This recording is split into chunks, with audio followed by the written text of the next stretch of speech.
গত পর্বে আমরা দেখেছিলাম ফুজিয়ান ইয়ানকে বলে আর সময় নষ্ট না করে আমাকে এখনই গুলি করে মেরে ফেলো। এতে ইয়ান বলে আমি তোমাকে কিছুতেই মারতে পারবো না। তখন ফুজিয়ান ইয়ানের মাথায় বন্দুক তাক করে ধরে ইয়ানকে নিয়ে বাইরে বেরিয়ে আসে। আর ফুজিয়ানের দলের লোক এবং শিনের বাবার দলের লোক একে অপরের দিকে বন্দুক তাক করে ধরে। তারপর শিনের বাবা ফুজিয়ানকে বলে আমার মেয়েকে তুমি ছেড়ে দাও, ওর কোনো ক্ষতি করো না। ওর যদি কিছু হয়ে যায় তাহলে আমি তোমাকে খুন করে ফেলবো। এটা শুনে ফুজিয়ান ইয়ানকে গুলি করতে গেলে শিনের বাবা ফুজিয়ানকে বলে দয়া করে তুমি আমার মেয়েকে মেরো না, ওকে তুমি ছেড়ে দাও। এই বলে ওনার দলের লোকজন নিয়ে ফুজিয়ানের দিকে এগিয়ে যেতে থাকে। অপরদিকে ফুজিয়ান ইয়ানের মাথায় বন্দুক ধরে ওর দলের লোকজন নিয়ে পিছিয়ে যেতে থাকে এবং এক পর্যায়ে ফুজিয়ান ইয়ানকে ধাক্কা দিয়ে শিনের বাবার কাছে পাঠিয়ে দিয়ে ওর দলের সব লোকজন নিয়ে সেখান থেকে পালিয়ে যায়। আর এতে শিনের বাবার লোকজনও ফুজিয়ানকে ধরতে ওর পেছন পেছন ছুটে যায়। তারপর শিনের বাবা ইয়ানকে বলে ফুজিয়ান তোমার কোনো ক্ষতি করেনি তো?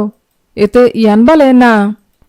এর কিছুক্ষণ পরই ফুজিয়ান শিনের বাবার লোকজনদের কাছে ধরা পড়ে যায় এবং শিনের বাবার লোকেরা ফুজিয়ানকে ধরে শিনের বাবার কাছে একটি জঙ্গলের মধ্যে নিয়ে আসে। আর ফুজিয়ানকে দেখে শিনের বাবা বলে তোর এত বড় সাহস যে তুই কিনা আমার মেয়ের ক্ষতি করার চেষ্টা করিস, এবার দেখ আমি তোর কি অবস্থা করি। এই বলে ইয়ানকে বলে ইয়ান আমি চাই তুমি নিজের হাতে ফুজিয়ানকে শাস্তি দাও। তখন শিনের বাবার দলের একজন লোক একটি বন্দুক নিয়ে এসে ইয়ানের হাতে দেয়। আর এতে ইয়ান যখন ফুজিয়ানকে মারার জন্য ওর দিকে বন্দুক তাক করে ধরে তখন ফুজিয়ান রেগে গিয়ে ইয়ানকে বলে বিশ্বাসঘাতক বেঈমান, তুমি শুধু আমার সাথেই নয় আমার দলের সাথেও বেঈমানি করেছো, আর তার জন্য আমি তোমাকে কোনোদিনও ক্ষমা করব না, মরে গেলেও না।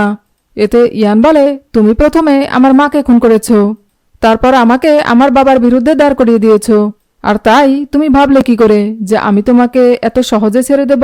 এই বলেই ফুজিয়ানকে গুলি করে দেয়। আর গুলি লাগার পর ফুজিয়ান ইয়ানের সাথে কাটানো স্মৃতিগুলো মনে করতে করতে ওর জন্য আগে থেকেই খুঁড়ে রাখা কবরের মধ্যে লুটিয়ে পড়ে যায় এবং কবরের মধ্যে পড়ে যাওয়ার পরও ফুজিয়ান শুধু ইয়ানের কথাই মনে করতে থাকে।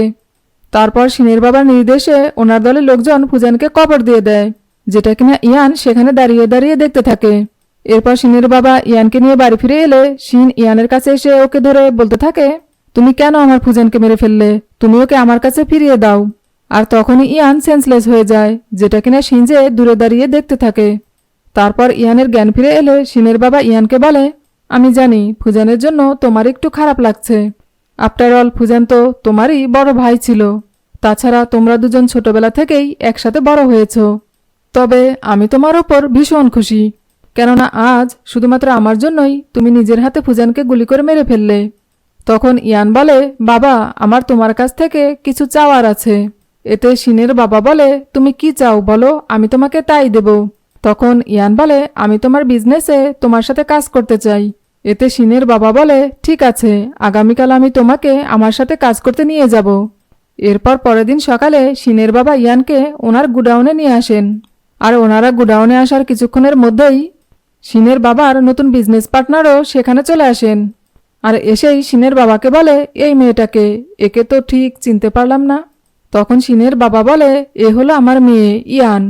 এতে ইয়ান ওই লোকটির সাথে হ্যান্ডশেক করে একে অপরের সাথে কুশল বিনিময় করে। তারপর লোকটি শিনের বাবাকে একটি চেক দেয়, যেটা কিনা শিনের বাবা আবার ইয়ানকে দিয়ে দেয়। আর ইয়ানকে চেকটি দিয়ে ওই লোকটিকে নিয়ে সেখান থেকে চলে যেতে গেলে পেছন থেকে ইয়ান শিনের বাবাকে বন্দুক তাক করে ধরে, যেটা দেখে শিনের বাবা ভীষণ অবাক হয়ে যায়।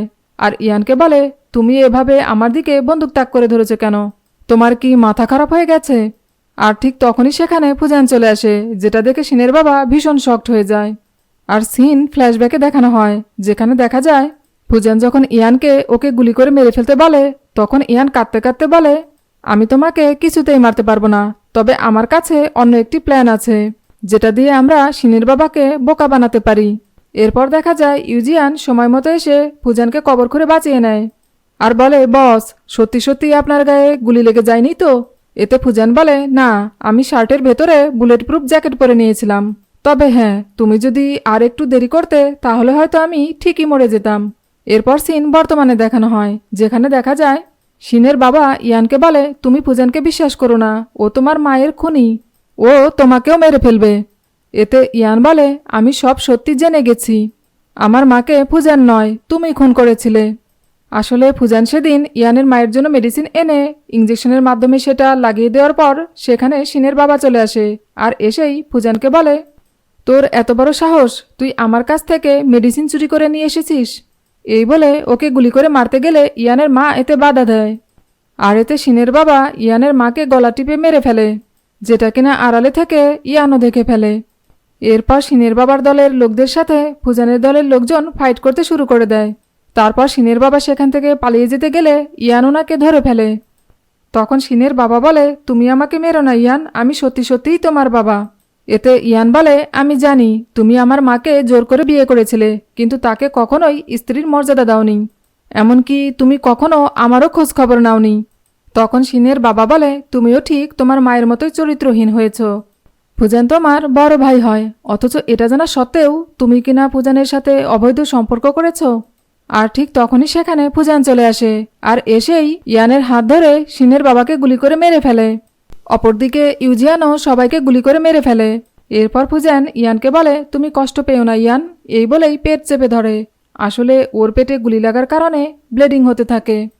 আর তখনই সেখানে ইউজিয়ানও চলে আসে। ভিডিওটি যদি আপনাদের ভালো লেগে থাকে তাহলে এর পরের পর্বগুলো দেখার জন্য চ্যানেলটি লাইক, শেয়ার, কমেন্টস এবং সাবস্ক্রাইব করবেন।